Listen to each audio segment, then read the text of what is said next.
नमस्कार, स्वागत है आपका हमारा समाचार में और मैं हूं आपके साथ दिव्या शेखावत। आज जयपुर में भीनी भीनी सी ठंड है और इसी ठंड के बीच मैं कहूंगी कि अखिल भारत वर्षीय यादव महासभा का आयोजन किया गया है। मेरे साथ दिनेश यादव जी मौजूद हैं, राष्ट्रीय महासचिव हैं।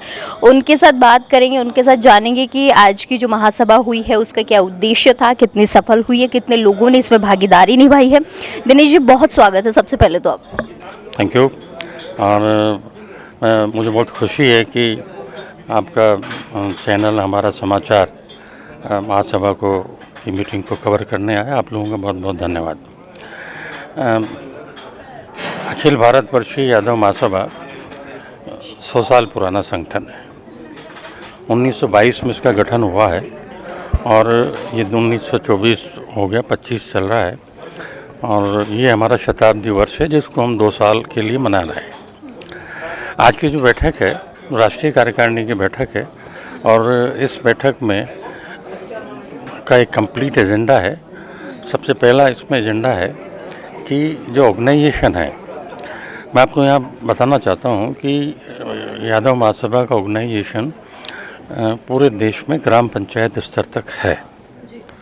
ग्राम पंचायत स्तर पर, उसका ब्लॉक पे, डिस्ट्रिक्ट पे, स्टेट में और नेशनल लेवल पे।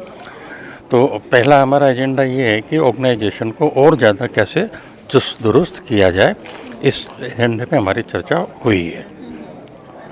दूसरा हमारा है कि अहीर रेजिमेंट और जातिगत जनगणना, ये यादव महासभा की बहुत वर्षों की मांग है कि जातिगत जनगणना होनी चाहिए ताकि ओबीसी को की संख्या अगर निर्धारित हो जाती है, जैसा कि बीपी मंडल आयोग की रिपोर्ट में कहा गया है कि अनुमानित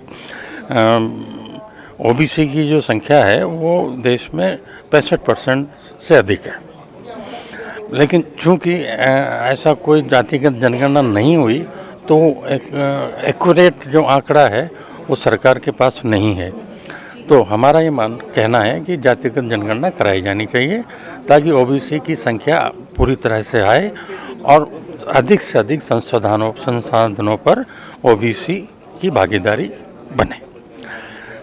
अहीर रेजिमेंट की जहाँ तक बात है कि जो अहीर है, यादव है, ये एक बहादुर कौम है और ये पौराणिक काल से भी आप ले लीजिए, चाहे प्रथम विश्व युद्ध के समय पे आप ले लीजिए और चाहे आप बाद में इस भारतीय सेना में आप ले लीजिए। जब कभी भी शहीदों की लिस्ट आती है, अगर 10 कोई शहीद हुए हैं तो उसमें 3 और 4 यादव शहीद आपको ज़रूर मिलेंगे। इट मीन हमारी संख्या सेना में बहुत है। और लेकिन हमारा अहीर रेजिमेंट नहीं है, जाट रेजिमेंट है, राजपूत रेजिमेंट है, मराठा रेजिमेंट है, गोरखा रेजिमेंट है, ऑल आर जो बड़ी कास्ट हैं उस सब की रेजिमेंट है, लेकिन अहीर की नहीं है। तो हमारा जो शहीद होता है उसको सम्मान नहीं मिलता। अगर कोई यादव शहीद होता है और उसको अहीर रेजिमेंट के बैनर पे अगर उसका फ्यूनरल होता है तो ये हमारे लिए बड़ी शान की बात है। और दूसरी बात मैं आपको बताना चाहता हूँ कि 1962 में जब चाइना और भारत का युद्ध हुआ, उस समय रजांगला एक दर्रा जो चाइना की बिल्कुल लास्ट बॉर्डर पे था, उस पे 2500 चीनी सैनिक वहाँ उस दर्रे से आए और वहाँ जो चौकी थी उस पर कब्जा करने की उन्होंने कोशिश करी।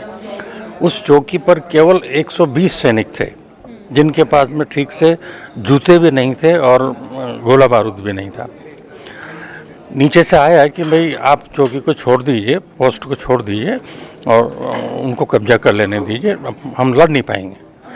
लेकिन उन 120 सैनिकों ने, जिसमें से 114 सैनिक यादव थे, उन्होंने डिसीजन किया कि या तो हम मरेंगे या हम मारेंगे।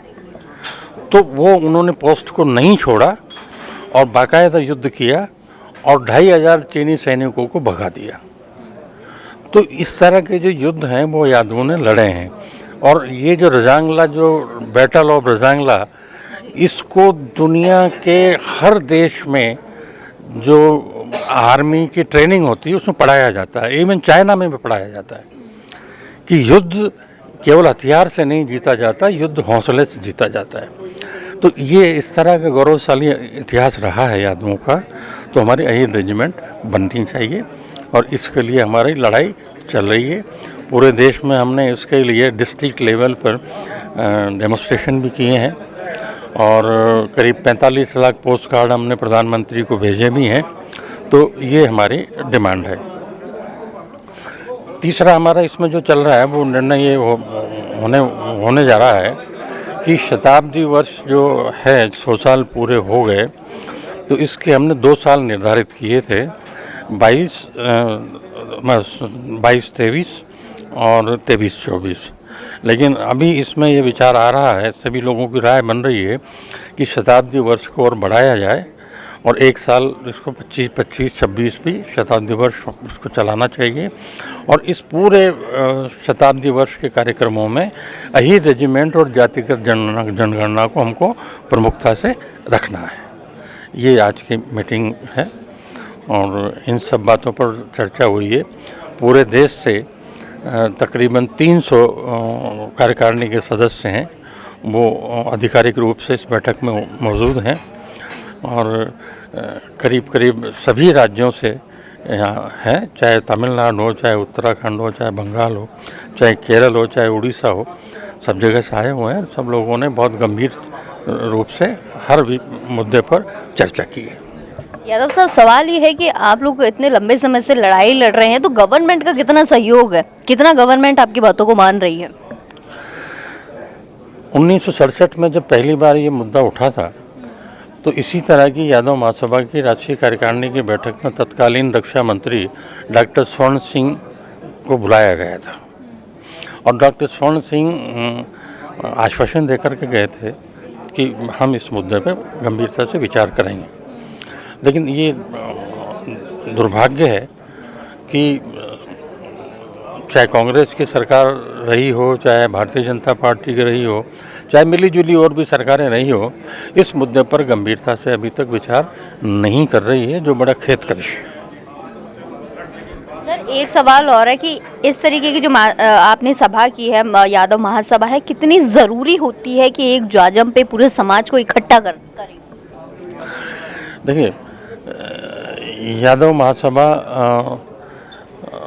अगर मैं कहना चाहूँ तो ये है कि चाहे भारतीय जनता पार्टी हो, चाहे कांग्रेस हो, इन सब पॉलिटिकल पार्टी से बड़ा नेटवर्क यादव महासभा का है और पूरे देश का यादव एक मंच पर है।